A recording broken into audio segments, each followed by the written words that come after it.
Everyone thinks that I'm really bitchy and mean. I went through a really bad mental health period in college. That's such a part of the job as well, dealing with a lot of hate. I understand the joy of being on camera is so special. Yeah. I have a inner grudge against short form content. It's just long form content gives you so much more space to be creative. I don't feel the pressure personally to feel as aesthetic all the time. Exactly. I think social media in general has helped me become so much more confident. I had a brand that wanted me to delete a comment. I'm not comfortable with deleting comments. I think it's much easier to grow on Instagram. My goal as a creator is to one day be at a point where I don't need the brand deals as much. I genuinely believe money can buy happiness. No one teaches you how to do this. No one teaches you how to move out on your own. I feel like everyone, especially women, I feel like need to take charge of their finances. I think for aspiring creators, a phone is all you need. It's literally all you need. I think comedy does a lot better than anything else. I'm 34 and I still feel young, dumb and anxious.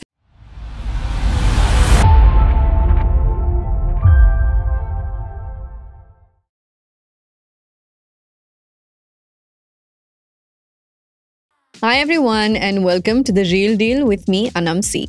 I don't think I've ever met a creator for the first time and had a conversation that has flown just so smoothly. My conversation with Alia today is a mix of literally everything. From her mental health to how she plans her content, we talk money like we do in all our podcast episodes. And we also talk about her personal growth from being an introvert to an extrovert and how social media has actually impacted that for her. This is a really interesting conversation and I hope you enjoy it as much as I did. Let's get right into it. Hi Alia, welcome to the pod. Thank you for having me. I'm very excited to be here. Me too. Thank you for taking the time out for this. I have looked forward to this for a while actually since we started exchanging messages. And it's so nice to finally meet you in person. I know, you too. I can't believe this is our first time meeting in person. But I don't feel like it because you have this really chill energy about you, which is really cool. I love that. I love when people say that to me. It translates well, no? When it's the same offline to online and online to offline. So I want to set the intention for what we're looking at with today's episode. With The Real Deal, my goal really is to try and break down every creator's journey to those of them who are watching, listening. My goal is to be able to share the good, the bad, the ugly, the perks, the pits, and really get into where you are today and how you got there today. Everyone sees the glamorous side of content creation, but I think that not everyone is open to sharing how technical it can sometimes be behind the scenes. And it can be tough too. Yeah, and I want to talk about that. Because I feel like, of course, there's a lot of perks, but there are also its fair share of pits that aren't talked about as much. So to start with, do you want to talk about how you got to where you are? What was your aha moment about this is what I want to do as a career? So actually, when I was a teenager, my favorite thing to do was watch YouTube videos. I used to watch Bethany Mota, Sherry. I used to watch all these DIY, all the DIY videos that were trending at the time.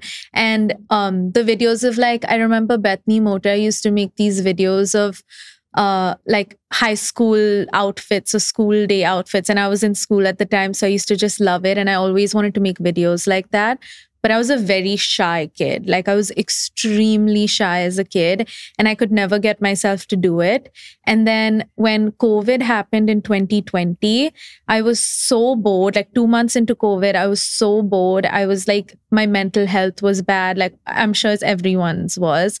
And I was you know what? I'm just going to make a makeup video just for fun and just post it and finally do it. And I did it and it felt so good. After I filmed and edited and posted a video, it felt so good and it felt like being a child again because it's all I used to love doing as a child.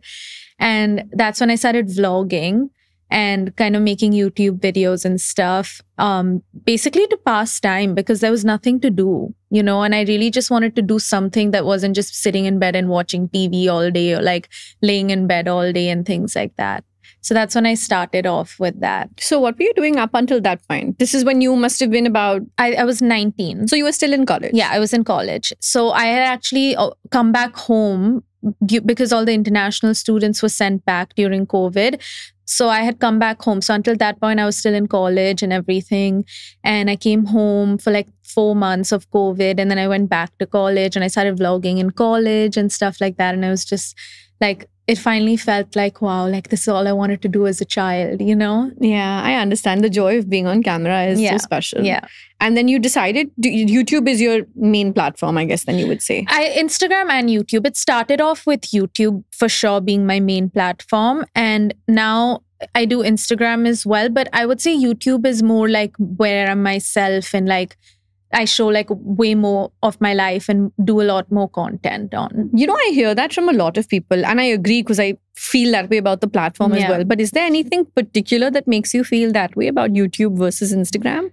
I don't know. I think it's about, like, I think honestly, it's just long form content gives you so much more space to be creative as well. Like, for example, I edit my own videos because I love editing as well. And like, it's almost as if like you're putting together a story, you know, in like a way where you want to like show your life to people.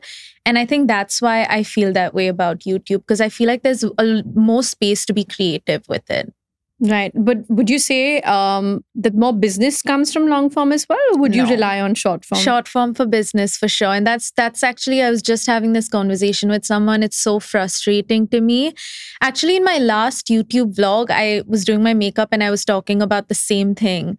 I was like, it's been really frustrating about how like long form content is kind of with like, you know, reels and YouTube shorts and stuff coming up. Long form is kind of going down a bit. Because I've noticed the last few, like probably a couple of months, my views are going down or like my growth has been stagnant because more people are shifting to short form. And it's sad because that long form is what I love doing the most, you know? And then you also feel like this kind of pressure to kind of do short form just to try to, you know, get your views up or like still grow or be relevant basically, you know, and sometimes it doesn't feel natural, but like you still kind of have to push yourself to do it. Yeah. We actually have had a lot of creators say that, even like this season on The Real Deal, when we've talked to like people who've talked about whether it's relevance, whether it's the pressure, whether it's the sponsorships being on vertical content, so much more. So please know you have shared emotions. Yeah, you're not alone in that. Is there a way that you deal with like structuring your content then accordingly? How would you say, are you a more impulsive, more intuitive person, or I think I'm definitely a more impulsive person. Like I kind of like, I don't even like plan my vlogs in the sense of like, oh, these days are the days I'm going to vlog. It's like I'll be having a good day and I'll be like, you know what, I want to vlog today. You know, it's like kind of works like that. Like that's what I'm doing today. You know, like today I was like, oh, it's a fun day. I have a lot of things planned, so I'll vlog that.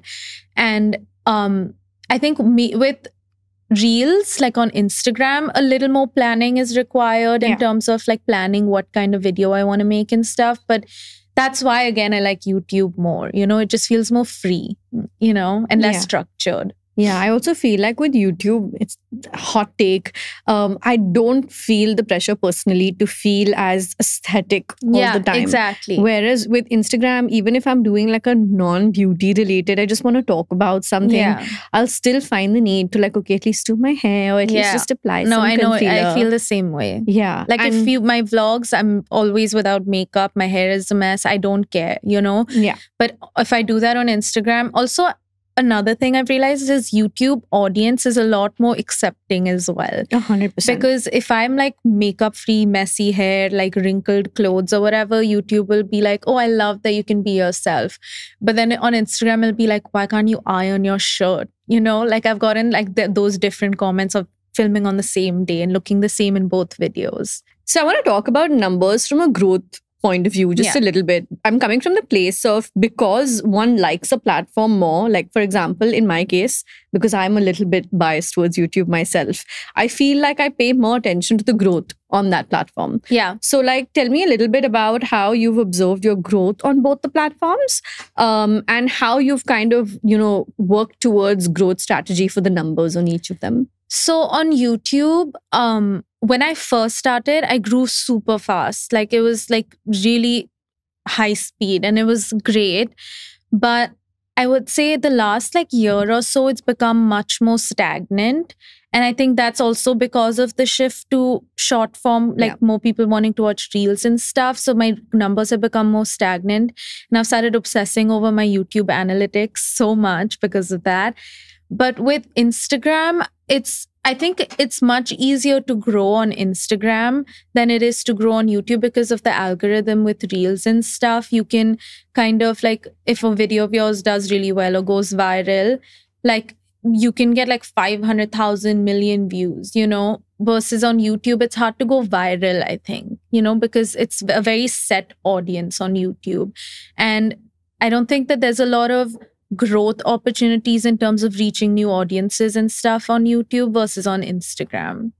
It's so funny because I have the opposite, literally the opposite. I feel like on YouTube, if I post something that is food related or like a vlog, mini vlog related, I feel like I know it'll do well. But when I post that exact piece of content on Reels, it just doesn't perform.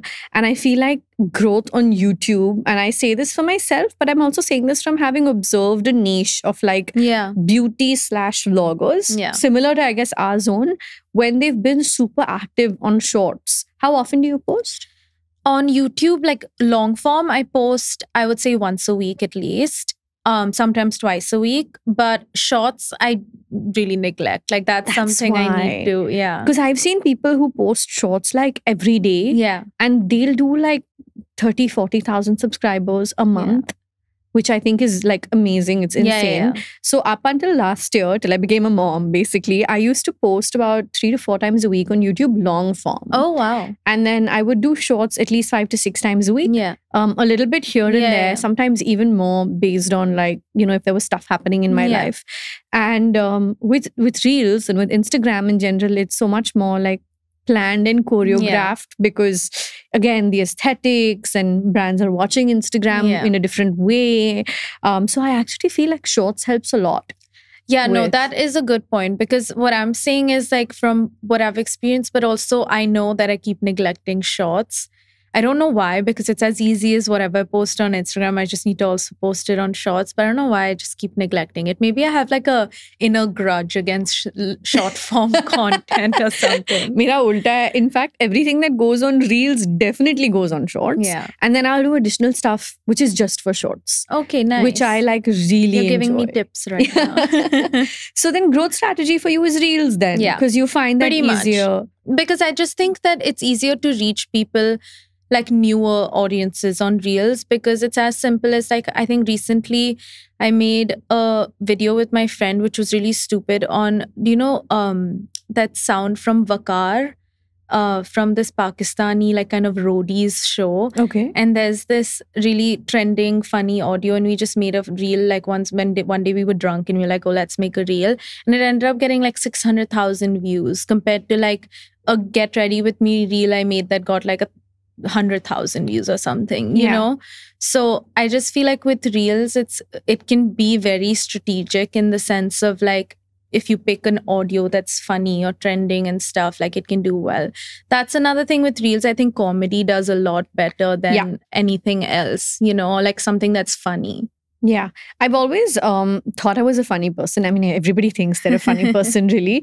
But I always was very clear about the fact that I'm obviously not like an entertainment creator. Yeah. But when I got pregnant last year, I did post a few like meme-ish, you know, reels. And I realized that those really do go viral, like a couple of million views. Yeah. And I'd be like, okay, wait, am I doing something wrong? Maybe I shouldn't like think about the content so exactly much. I should just do these on a whim kind of trending audio things. That's what, it's weird because those are the reels that have ended up doing the best for me. It's like the ones where I'm being like very non-edity and you know, like very myself and free and stuff, or like being funny and stuff. But like then also there's that pressure of being like, oh my God, now I need to be funny. You know, and then that makes you not funny. Yeah. And also then you're like, oh my God, brands are watching this. Exactly. Now are they going to want to work with me based on this kind of content? Yeah, exactly. I think the mind of a creator is... It's chaos. Yeah, it's utter chaos. How do you manage that? You want to break down what your team and what kind of help you have to help with all of this chaos? So I literally have 2 managers and that's it. Like I just have 2 managers who like, God bless them. They have to deal with a lot of chaos from me. But I kind of just like have them dealing with more of like the technicality of things, and then that gives me more space to just do my thing. And that I've realized helps a lot, because in the past, when I used to have to also deal with the technicality of things, and I would get so overwhelmed of being like, okay, here I need to perform, like for example for a brand deal or a shoot or something, it would be like, okay, I need to perform, but then I also need to think about the script, and then I also need to think about all of this, and like I would get super overwhelmed. And I've realized that delegating it is much easier for me to just like focus on doing my part, and having like delegating like the technical stuff to my team, you know? So why two managers? What do they do different from one another? Yeah, so it's kind of like one of my managers does like more of the bigger stuff, like bigger projects. So not just like brand reels or brand deals or videos for brands. So another manager does that, and one manager does like the bigger projects. Give me an example, just so like understand. For example, I recently did a show for Myntra. It was like a mini show for their Myntra Glam Stream, which is like a new like video streaming thing they launched. And it was like a 4-episode, 15-minute episode, 4 of them, like a show on fashion. And that was a much bigger project. It was like 12-hour shoot days and like things like that. So that was managed by one of my managers. So like bigger projects like that require a lot more involved. And then for like the day-to-day brand reels or like, you know, just like a brand reel or a integration, things like that is by another manager. So is it also incoming versus outgoing being managed? Similar. Yeah. Yeah. And you said you edit yourself. Yes. All your content, Yes. everything? Yes. So what about script writing for brands and stuff like that? So I do that, but I like send like a basic kind of outline, and then the brand will usually always kind of add the stuff that they also want me to say and send it back, and then I just do that. Yeah. Fair. I do like the basic outline and stuff of what I would like to do. This is a really nice, simple structure for like anyone who's aspiring to be a creator to understand. It's very different from what we've heard from anyone else. Because usually people typically have one manager. Yeah. But like in your case, you have one for incoming and outgoing of sorts. I love editing, so I can fully relate to that. Yeah. So for the aspiring creators out there, do you want to break down the kind of equipment you like or the kind of softwares you're editing on? I noticed you're vlogging on phone. Yes. Which I told you is like, I said this to Sakshi on the episode we shot with her. I was like, listen, to be able to do things on phone is just goals. I know, she's for me. Crazy though, because she edits on her phone and everything. So I don't know how she efficient. does it. I know it is. It's very impressive. I aspire to be like that. I know. If only my millennial brain would let me. So tell us how and what you choose to create your content with. So I think especially for aspiring creators, like a phone is literally all you need. Like when I first started YouTube, I also edited on my phone and I filmed on my phone, and it's much easier to do that. And then once it kind of started taking off is when I invested in like equipment and a proper camera and stuff. So I recently have been vlogging on my phone a lot more, but mostly I'll vlog on my camera. I use a DJI Pocket, Osmo Pocket, which has been so viral. I know. And the crazy thing is that 3 years ago, my dad bought it for me because he was in, I think, Korea or somewhere in Asia, and he just saw it and he was like, oh yeah, a lot of people are using it, so I thought you might want to try it out for your vlogs. And I was like, oh yeah, like sure, I'll try it out. I didn't know anything, and then it suddenly took off, and I was like, my dad was ahead of the trend. He was his Christmas gift to me. So yeah, that I love that camera because I used to have a big vlog camera, and the pain of carrying it around everywhere, especially because I like wearing small bags. Mm-hmm. You know, I can't fit my camera in that. This one is so like thin, and like so compact, and it's 4K quality. It's great. It's also not as expensive if you compare it to some of like the more heavy duty vlog cameras. But honestly, I think for aspiring creators, a phone is all you need. It's literally all you need. Yeah. You know, and I love editing on Final Cut Pro. Oh, I have an FCP baby too. That's my go-to. I can't edit on anything else. So when I first started, I used to edit on iMovie because it was like it's already on your laptop and stuff. But now after I started editing, I discovered how much I love it. And so it's a lot more fun on FCP to kind of like experiment with like filters and like little things like that. I find it very therapeutic. It is very It's therapeutic. like I put on my, I know, and I AirPod sit Maxes. for hours. Yeah, Like, zone out. don't disturb me for hours. I'm in it, and I will like I can sit and start and finish an edit in one go. Like if I have to sit for 6 hours, I'll sit for 6-8 hours and just finish it. Like no breaks, because it's so therapeutic. Yeah. My husband jokes and says to me that my alternate job career, like one day when the emails for inquiries stop coming in, because sometimes you think about this in one day, it's all going to go away at some point. Yeah. I'm like, my alternate job career is to either become a creative manager, because I feel like that would be a great plan B for me, or become an editor. My mom's an editor. Oh. Yeah, she's a film editor. Oh, wow. So I grew up also watching her edit, because a lot of the time she would edit at home and I would watch her edit, and I used to sit on her lap and she used to like show me things. So I feel like maybe that's also where my love for editing comes from. That's so cool. Yeah. Do you have any phone apps you want to recommend to the aspiring Yes, creators? VN is a great phone app for editing on the phone. They have really good like fonts and filters, but the paid version. But it's like 2,000 rupees a year, which is like, I would say, great investment. Fantastic. VN is a big one. And then I also really like Prequel for video filters. So they have really good templates. So like if you're starting off and maybe you're like a little shaky with editing, they have a lot of templates that make it a lot easier to edit, I use VN as well. Yeah. I think I use the free version though. But the paid version is an investment. Like because I use FCP. Yeah, that's it's such a by the way app. It is. But what I always tell people to, kind of spend on when it comes to the apps are those subtitle apps. Yeah. Because they save so much time. So VN, the paid version has auto captions. Oh, yeah. okay. So that has saved my life, because I used to manually caption all my videos, which is such a pain. Oh my God. And then my husband was like, I hope you know, by the way, that there's apps for that. Yeah. And VN has auto captions. Literally press a button and then it just like captions all my videos. It's so convenient. Yeah. I'm on one of those apps also. I think I use an app called Veed, which is VEED. And I'm on the paid version of that. And the variety of subtitling options they have is fantastic. Yeah.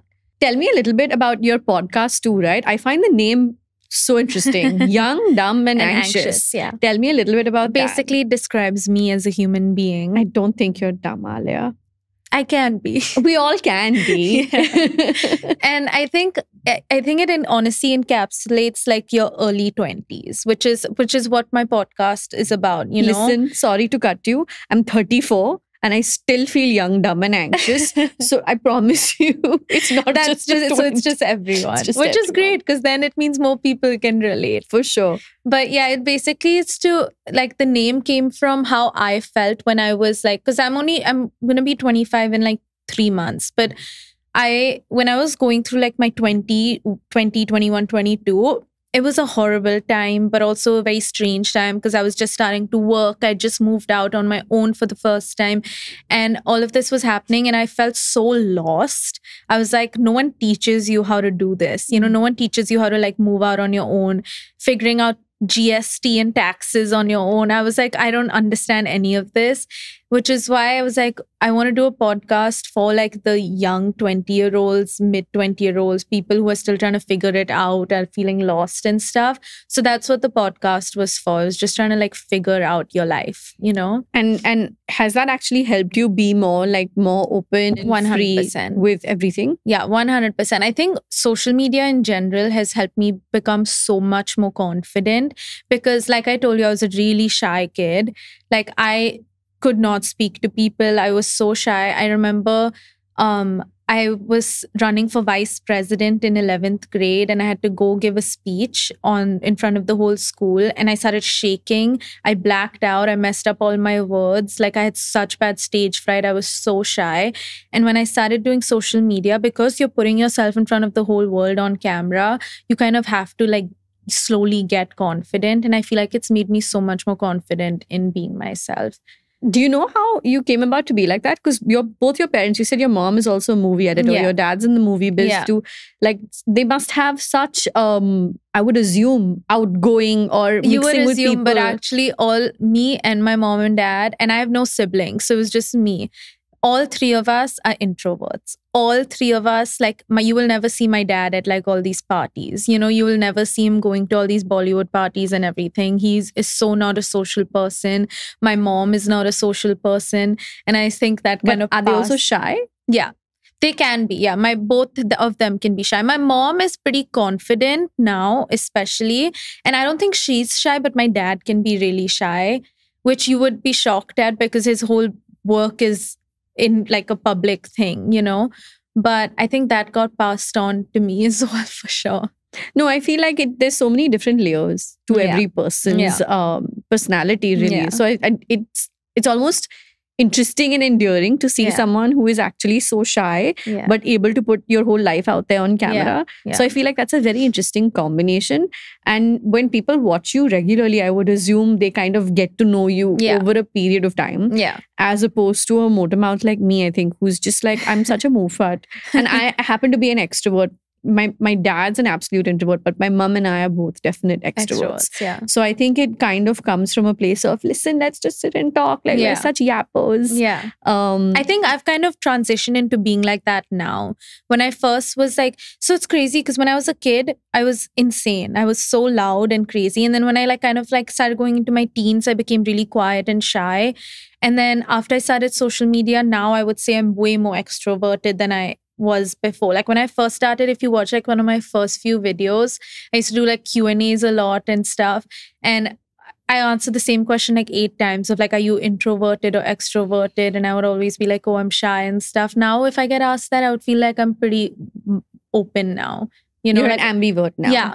But actually, ambivert, like leaning towards extrovert. That's awesome. Yeah. That's growth. Yeah, I know. So does that come in the way of making anything easier or tougher for you at work? Because my hot take is that no matter how good we are at our jobs, on some level, no matter what, if you're doing anything to do with media, networking becomes such an imperative part of the job. It's just so important to be able to network. And I don't mind it if it comes naturally in a situation because like I'm an extrovert, so I don't mind talking to people. But I also hate the fact that that lands up becoming one of the most determining things of how you might I agree with that. Score a deal or a super exclusive invite. Does this get in the way for you on any of those fronts? It used to, and I feel like it kind of does, but I've become really good at like masking it, you know, like I've become good at it kind of almost like performing in the sense of like I'm pretending to be an extroverted person and then I like push through and then I'll get home and be like, oh, that was exhausting, you know. But I think because I know how important it is for growth and for like meeting people and getting to work with certain people and certain brands and stuff, like networking is so important. I've kind of just learned to like just push through and mask it and just like pretend to be an extrovert, you know? Yeah. You sound like my husband.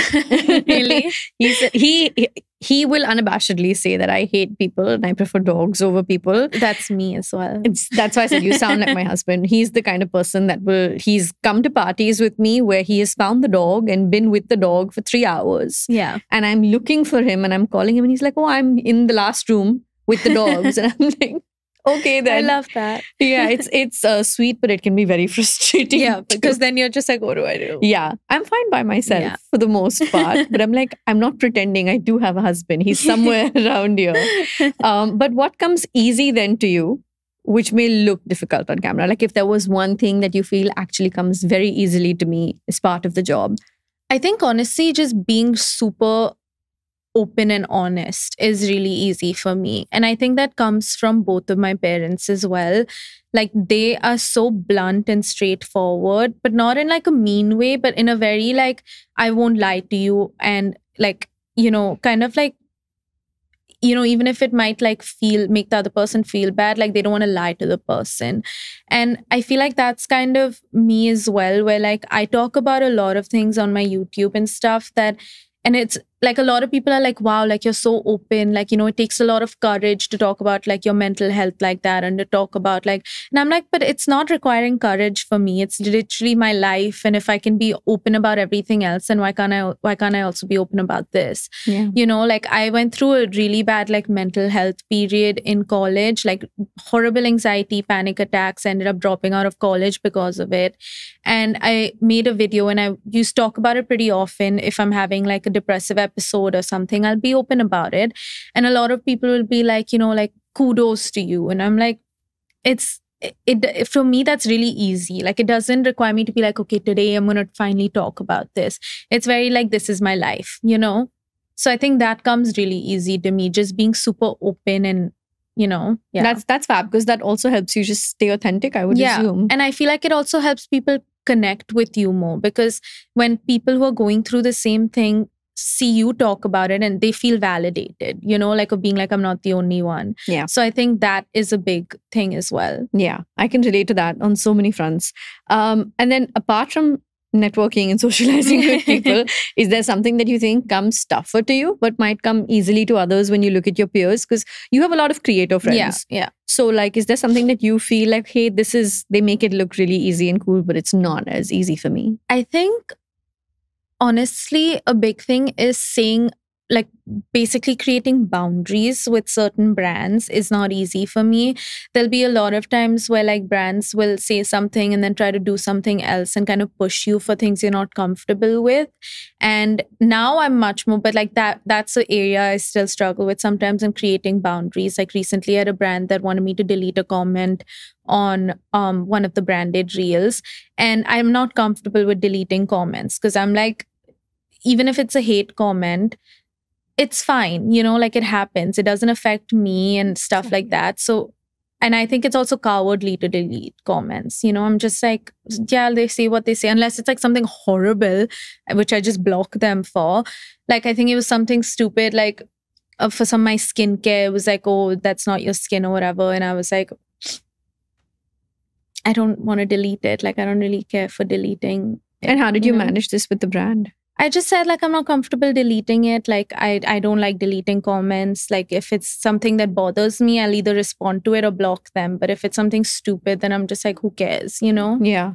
Because that's such a part of the job as well, dealing with a lot of hate. Like, you kind of almost become numb to it, Yeah, I know. You just block it out. There's a part of your it's like, usual, everyday thing, Do you then deal with the brands yourself in situations like this? How does your... It usually is through my manager. Like, they'll be like, are you comfortable with this? And blah, blah, blah. And I'll just, tell, like, I'll kind of relay it to them. Yeah. Okay. Do you want to talk business? Yeah. I feel like I mentioned to you actually before we started rolling with The Real Deal, my goal is also to kind of get into numbers, to talk about how one monetizes. Let's start with, what are the various revenue streams you have as of now? So I think my main revenue stream is like deals and projects is definitely the biggest chunk of it is like brand deals on Instagram, or like projects like the Myntra thing, like that kind of vibe.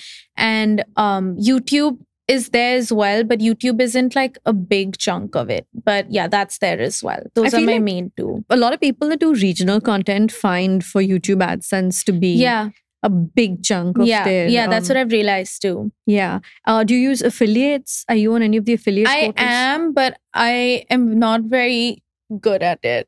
Like, I keep forgetting, You like, Amazon in a sense, you affiliates I use quite often. Because that's where I do most of like especially with my like vlogs. If I buy something for the house and I'm vlogging it, I'll like link my Amazon affiliate to it.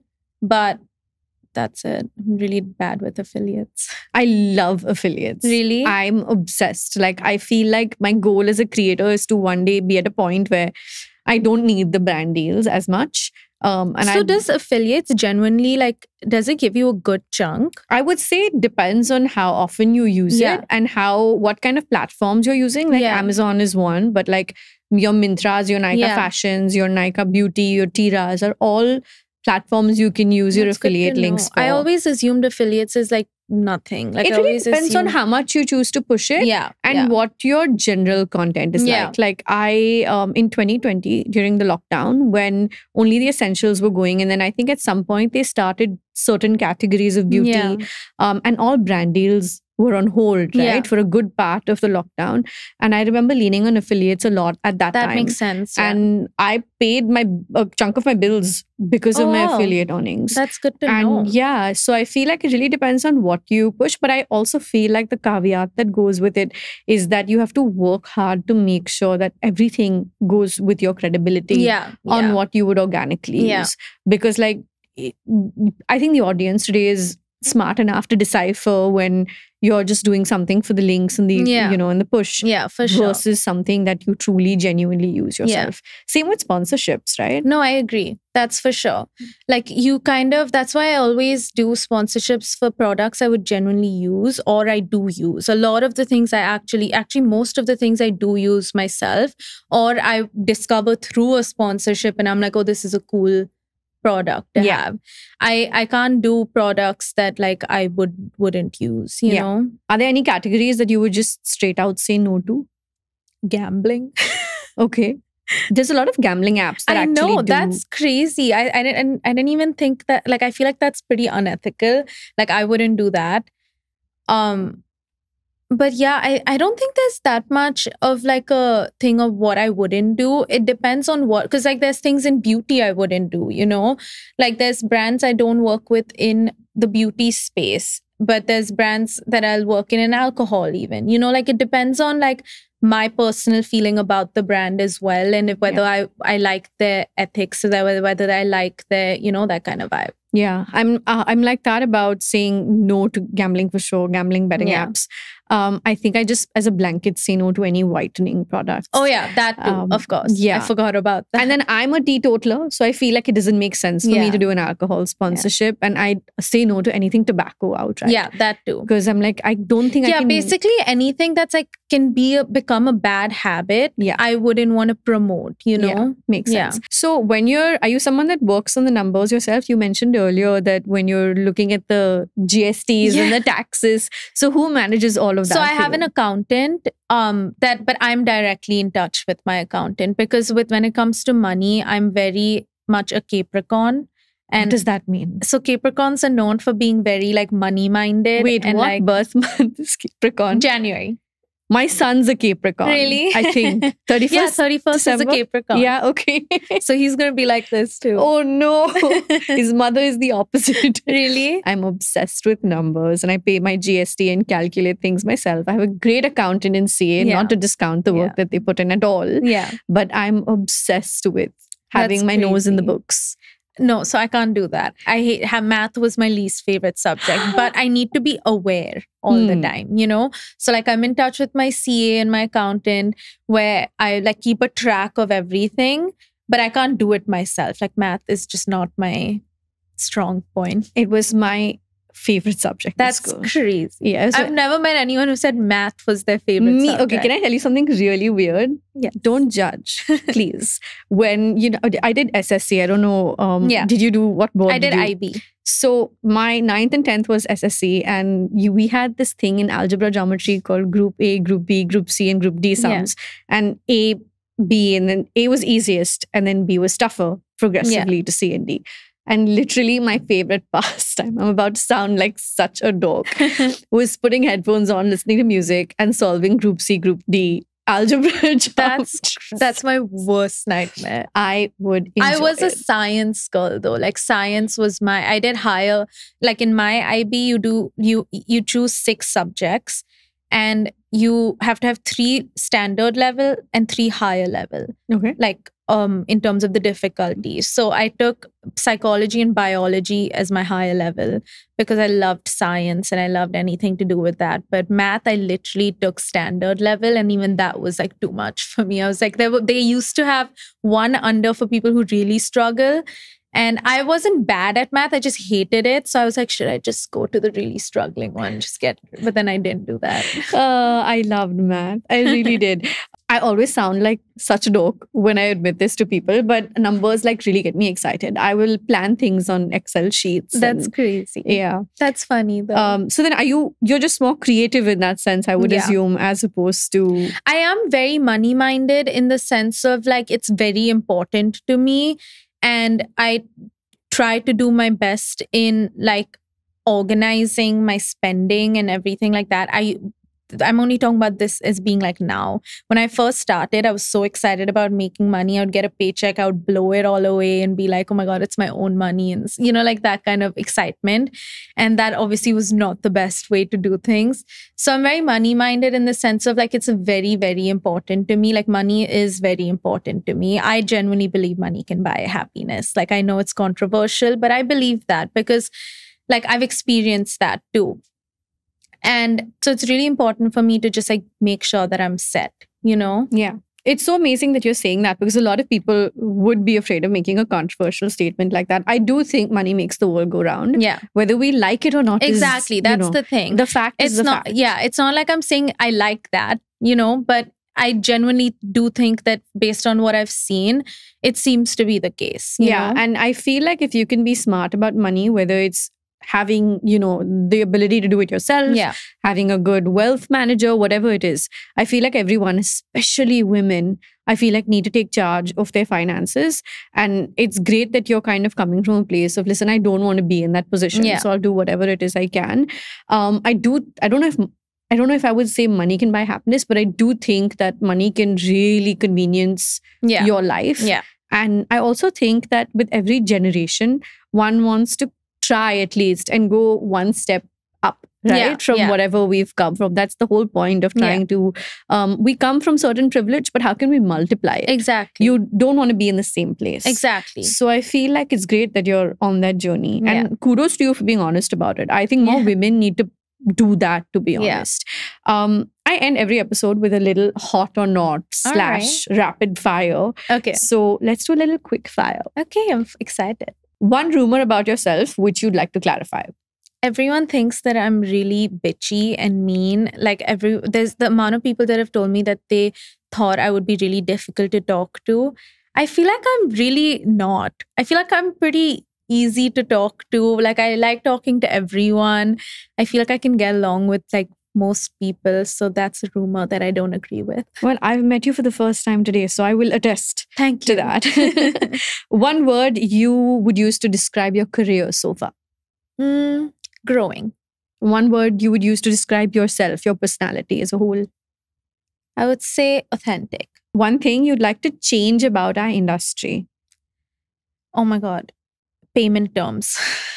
We've not gone through one episode without a creator bringing up payment. Then take it serious. Brands need to take it seriously. I should make like one vertical cut of every creator talking about payment terms and tag every brand. I swear that's one thing I needed to change. It's so What's the longest you've taken? 90 days. Yeah. That's insane. If I'm doing my work on time, the least you can do is give me what I'm due on time. Without 20 follow-ups. Exactly. Yeah. A superpower you'd like to have? Oh, talking to animals. Oh, wow. That's interesting. A superpower you'd like to have as a creator? Oh. I should have gone into that. I don't know. There's so many. I say getting your payment on time. Yeah, literally. Like getting my payment on time would be a great superpower. Thanks.